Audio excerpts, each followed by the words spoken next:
Now we're gonna turn on the power. As you can see, the power lamp turns on immediately as soon as there's power on the system. We can over here see the supply tank. We can see the vapor chamber, where we make a vapor transport system, and measuring chamber, where we have the sensor inside. We move the sensor directly under to shorten the video as much as possible, so you can see the results faster. We're now going to turn on the machine. You can see the running light turns on. The vapor is generated via the transducer or atomizer.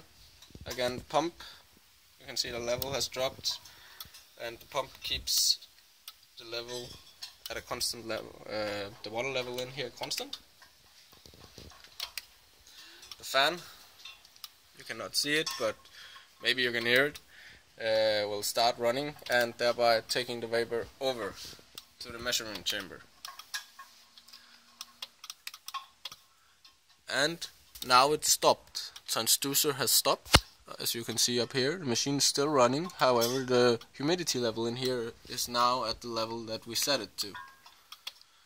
It will, however, always turn on again as soon as the level is below. In case that the machine, the transducer will break if it runs dry. So in case this tank runs low, which I will demonstrate with the scientific stick.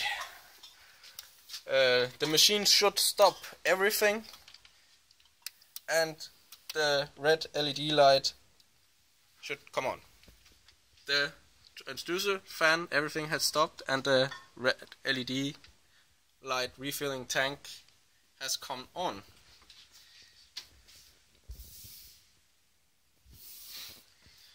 By releasing it, everything, or scientifically refilling the tank, everything starts again, because now the system has fluid to work with.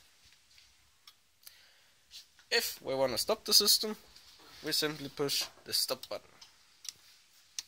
There's still power on, but it's no longer running.